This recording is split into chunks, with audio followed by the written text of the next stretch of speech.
Welcome to This Week in East Brunswick. This week, Amy Fisher previews the upcoming German fair at the high school. A local herpes support group is the focus of Doug Halverson's discussion with group member Dana Meyer. Barbara Green from Middlesex County College's continuing education program tells you how you can go back to school. And on Health Facts, child development is the topic with Dr. Martin Shulman. These stories and more coming up, including a money tip from Paul Hansen, information on rust-proofing your new car with Adrian Eisner, and the California Raisins at the library. But first, here's a look at programming on Channel 8 for the first week of February. Learn what to do in an emergency with Lenore Kulik and her guest, Mary Kerslake of the EV Rescue Squad. That's on Look Great, Feel Great at 10 o'clock Monday morning. At 10:30, children's librarian Ann Burlingame presents Stories from the Library for preschoolers. And you can learn how to invest wisely in the 90s Tuesday night at 7:30 when Paul Hansen discusses strategic investments with his guest, William Black, on You and Your Money. At 8 o'clock on Business Bylines, John Runyon speaks with representatives from Providence Savings Bank. See Student Assistance Specialists at Work on Spotlight on Education Wednesday evening at 7:30. And at 8, Stuart Davis investigates the incidence of eating disorders among teens on 18, Growing Up in East Brunswick.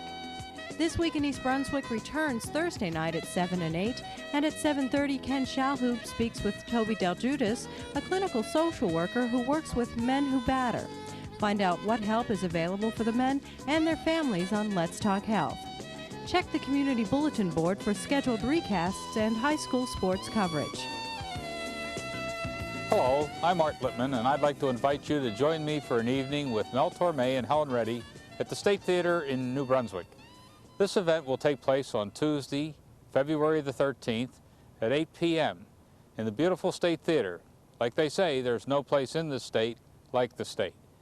Mel Torme and Helen Reddy will be our featured artists. As you know, Mel Torme has been singing and performing for over 50 years. And Helen Reddy is an up-and-coming star on the horizon who has done so much for all the movements that she's been involved with. This movement is Hospitals in Concert, which is sponsored by New Brunswick-affiliated hospitals. That is St. Peter's Medical Center, Robert Wood Johnson University Hospital, and the University of Medicine and Dentistry, Robert Wood Johnson Medical School, and our Cancer Institute is the major beneficiary. The Cancer Institute, which is in its embryonic stages in New Brunswick, will be sponsoring research, treatment, and care of cancer patients made possible through the contributions of the public. The concert on the February 13th will cost $25 for the balcony, $50 and $100 for the orchestra forward, and tickets are available by calling 745-7396 or by stopping by the concert office at 303 George Street. The concert this year is looking forward to raising $100,000 for cancer treatment and research in central New Jersey. Last year, which was our first year, we had the Canadian Brass and New Jersey Symphony, and the concert realized a profit for the Cancer Center of $77,000. We're very pleased to report to you today that all of the features of the evening, the artists, the orchestra, the theater, the printing, the advertising, the bus transportation, the parking lots, everything as of this afternoon have been underwritten. So when you make your ticket purchase, you're making a contribution to Hospitals in Concert and the Cancer Treatment Center. So please join with me and with all of our people from Robert Wood Johnson, St. Peter's, and the Medical School on Tuesday, February 13th for Hospitals in Concert. Mel Torme and Helen Reddy, an evening of real fun. Thanks for being with us, and we look forward to seeing you there. Hi, I'm Amy Fisher, and I'm the Director of Community Relations for the school system. Today, I'm at the East Brunswick High School Library with Michelle Katz, who's president of the German Club here. Hi, Michelle. Hi, how you doing? Good. I understand you're planning a big event. Could you tell us what it is? Yes, it's a German festival. And who will be invited to come to this? It's really for the whole family. It's for all ages. We have things for ranging from kindergartners could participate in that to high school students and adults. When will it be? It will be on February 3rd, which is a Saturday from 6 to 9 p.m. And you have a very small admission charge, right? Right, it's only $1 per person, and that's about it. What will tell us some of the games and things that you'll be having? Well, of course, we're going to have entertainment. We're going to have people showing us folk dancing, which are some of the German Club members. We'll have entertainment, as in we're going to be showing folk tales and having the audience participate. We'll be grabbing them out of the audience like they do in Epcot Center almost, so it's better than spending the money going to Disney World. And we'll be having booths there, things from a cakewalk to picking up bottles, tossing rings at bottles, to, of course, German food and music and lots of fun. Okay, thanks, Michelle. And we'll expect everybody to be at the East Brunswick High School cafeteria at 6 p.m. on Saturday, February 3rd for an evening of German food and games and music and folk dancing and fun. Thank you very much, Michelle, for being here. You're welcome.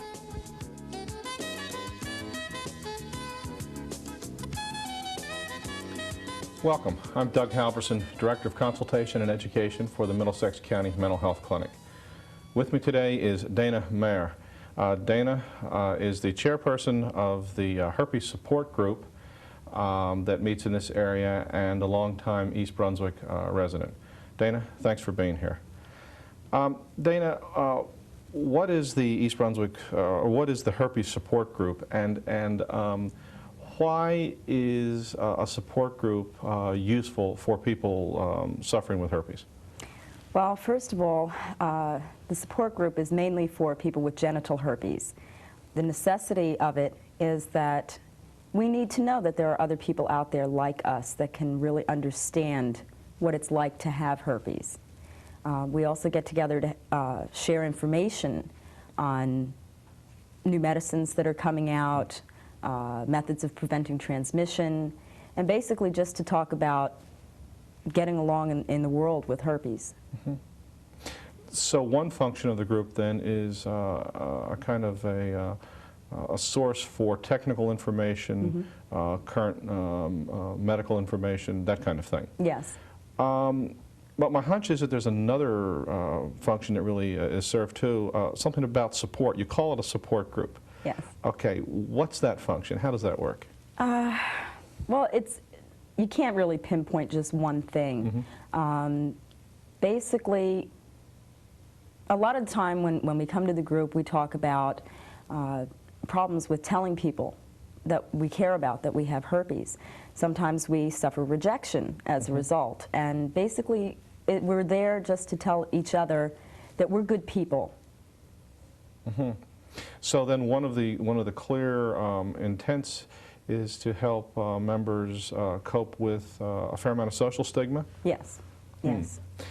The social stigma that's experienced, I guess that's to a large degree worked with simply by knowing that there are other, as you put it, good people who yes, have the same we're good disorder. People that something bad happened to. Different people have gotten herpes in different ways, and some of it is more devastating than others. It's just a sense of, hey, I'm okay, I'm real, and this is going to change my life, but my life isn't over. And it doesn't have to rule your life. Right. Dana, thanks for being here. You're welcome. I'm Doug Halverson, Director of Consultation and Education for the Middlesex County Mental Health Clinic. With me today has been Dana Meyer, Chairperson of the Herpes Support Group. For further information about the Herpes Support Group or any health issues, you may call the Middlesex County Health Education Department at 745-4100. 745-4100. Thanks for watching. This is Paul Hansen from You and Your Money with this week's Money Tip. Since the mid-1970s, money markets have been a safe place to put money and earn high rates of interest. But what exactly are money markets? A money market invests in commercial paper, bankers' acceptance, repurchase agreements, government bonds, and certificates of deposit, and other highly liquid and safe securities. Most money market funds are not federally insured, but some are covered by private insurance. Some money markets invest only in government-backed securities, which gives shareholders an additional degree of safety. This is Paul Hansen with this week's Money Tip. We stopped Barbara Green, Director of Continuing Education at Middlesex County College, in the library Tuesday and asked her to tell us about the school and its programs. Middlesex County College is a publicly supported community college. It's supported primarily by county funding and to a lesser extent by state and finally student tuition. We have 11,000 students, many of whom attend on a part-time basis, and about 4,000 of whom are full-time students. We're located in Edison, just off Route 1, near Woodbridge Avenue. We have courses in about 15 different locations around Middlesex County. In fact, there are 2 right here in East Brunswick. We offer, this semester, we have 6 courses running at East Brunswick High School and 7 at Churchill Junior High School. These courses are primarily in the business and liberal arts and social science areas. A couple of them include developmental courses as well. Our students have in common less than we might have thought at one time. Of course, they come largely from the Middlesex County area, but they cover a wide range of ages from your typical high school graduate at 18 years old through people who have completed baccalaureate and even advanced degrees. We have people in their 60s and 70s taking courses. The majority of our students who attend during the day, of course, are your younger students who come on a full-time basis, but there are 1,300 part-time day students, and these are largely returning women with small children at home. In addition, our evening students, our part-time evening students, are largely between about 25 and 40 years old. They work full-time, they have families at home, and they're going to college to get a degree to improve their position in the job market. This summer, we're going to expand on something that we tried last summer. Last summer, for the first time, we scheduled a 13-week evening summer session. Typically, one thinks of summer sessions as being concentrated, either 4-week, 5-week day sessions or a 7-week or 5-week evening session. For the first time, we tried to run courses over a 13-week period, which is just about the same as your typical fall or spring semester. So it allows students who have planned to spend a certain number of hours each week studying to maintain that same pace during the summer.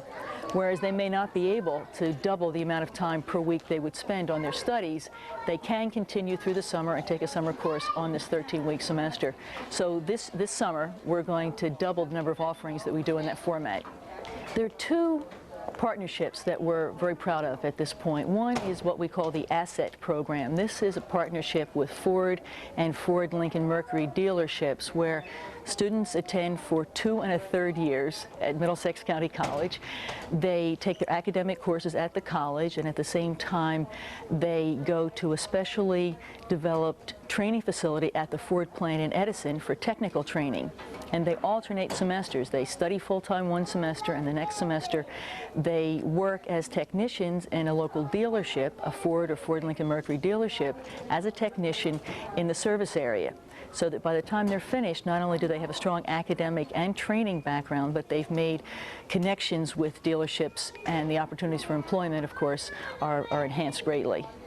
Middlesex County College has a partnership with New Jersey Institute of Technology, commonly known as NJIT. It's a joint admissions program. When a student in this program is admitted to Middlesex County College, the understanding is that upon successful completion of their program at Middlesex County College, they will move right into their 3rd year at NJIT without any further admissions review.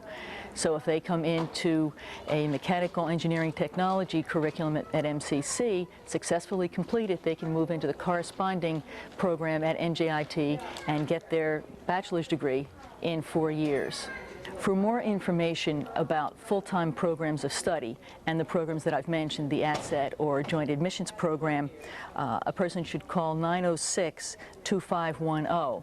If you would like more information about summer studies, about the summer session, it's 906-2523.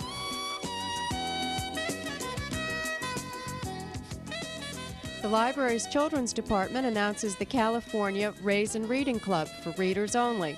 The rules are as easy as eating raisins. There are 3 categories. You must read 3 books in each category. Each time you complete a category, you will receive a cool card and you will be entered in our raffle. A raisin with your name on it will be pinned to our special Raisin a Racket board. The club ends Friday, April 6th. Sign up at the Youth Services desk and don't forget to bring a photo of yourself for our Wall of Fame.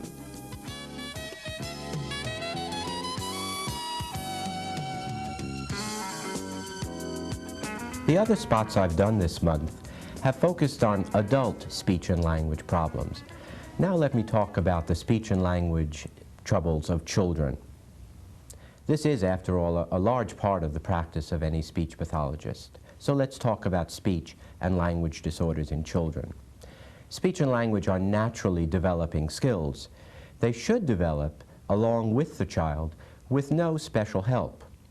In fact, despite the complexity of the sounds children hear in their environment and the abstractness of the grammatical rules of their native language, children appear to learn them without extra help. And this is the way it should be. It appears that if you flood children with a lot of language, they'll learn it very easily. Did you ever have to sit down and teach your children to say the big house rather than big the house? No, they've picked this up on their own. They learn the rules. They seem to soak up speech and language as if they were programmed and driven to do so, and that appears to be exactly the case. Occasionally, however, there are children who need some extra help with speech and language development. Often, the reasons for this need are apparent. For example, a child with any level of mental retardation will have difficulty in learning. A child with some kind of emotional disorder which cuts them off from what the world has to offer them will also have difficulty in learning speech and language naturally. A child with any kind of reduced or absent hearing will have a significant amount of difficulty learning speech and language, and they may not. A history of chronic middle ear infections is often associated with delayed speech sound development. And there are some children who have specific syndromes, for example, cleft palate or cerebral palsy or other neuromuscular disorders, which will make speech and language learning more difficult. And yet there are some children who have good models at home, normal hearing, average or above average intelligence, good social skills, and yet it appears that the speech and language areas of their brain are developing more slowly than average. These children may benefit from a little extra push. Let's talk first about some speech disorders. These come in a variety of forms. Sometimes a child will omit some sounds and may say effant for elephant, daddy for daddy, or noopy for snoopy. Depending upon the child's age, these may be fine, but they may be indications of a delay. A child may substitute one sound for another. For example, they may say wabbit instead of rabbit, or subble instead of shovel. Some children may distort some sounds, saying bud instead of bird. Well, all of these problems have a developmental aspect. Depending upon the number of sounds, the type of sounds, and which sounds are in error, some speech therapy may be indicated. In general, you should be able to have a good conversation with your 3-year-old. If strangers don't understand your child, if some family members have difficulty, there may be a need for an evaluation. Now, there could be some errors, but the overall message should be clear. And when we turn to language disorders, these also come in a variety of forms. The child may have difficulty in finding the right word, using it correctly, in putting words into sentences and sentences into logical stories. The child may have difficulty in following oral directions, in sequencing events, in simply good listening skills. These are all indications of a language disorder. Now, all or almost all learning depends upon good language skills, especially in school. So language disorders can negatively impact on academic school performance. If there's any concern about the child's language skills, an evaluation should be sought. Children learn from what they hear. It's very important to stimulate children with a lot of language. Read to them. Tell them what you're doing. Tell them what they're doing. The more the better. They should be exposed to language which is pleasant, language which is meaningful. Speech and language are learned as vehicles for communicating, so keep communicating with your children. I'm Dr. Martin Shulman for This Week in East Brunswick. Hello, and welcome to Consumer Aware. I'm Adrienne Eisner, Director of the East Brunswick Consumer Affairs Office. If you are purchasing a new car, you should be aware that post-manufacture rust-proofing is commonly promoted and sold by automobile sales personnel, very often at an inflated price as a way to increase the dealer's profit margin on a car sale. Although a dealer's cost is reported to be in the neighborhood of $40, rust-proofing can add $200 or more to the price tag of a new car. Sales personnel frequently tell prospective buyers that the application of the rust-proofing is desirable because it protects the car from corrosion and also enhances the resale value. Many times, the consumer may not even be aware that he is purchasing the aftermarket rust-proofing, which seems to get thrown in with a multitude of other dealer add-ons.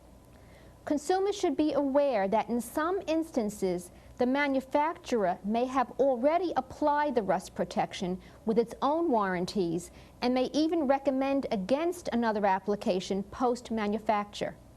In some cases, damage may result from a dealer's misapplication, increasing the likelihood of corrosion and thereby voiding a consumer's warranty protection of affected systems. When looking for a new automobile, consumers should look carefully at the list of features and equipment that is posted on the window of the vehicle.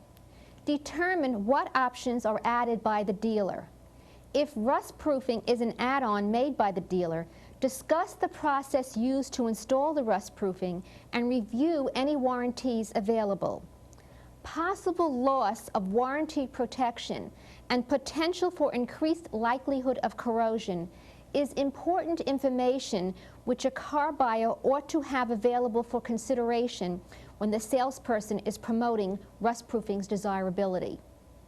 If you have any further questions about the purchase of a new car, please contact us at the East Brunswick Consumer Affairs Office. We are located in the municipal building, and we are open from Monday through Friday from 9 a.m. until 5 p.m. The telephone number is 390-6954. Thank you for joining me on Consumer Aware. See you again next time. The Webelos Pack 11 of Den 4 in East Brunswick visited the Channel 8 facilities recently, so we thought we'd let them say goodbye today.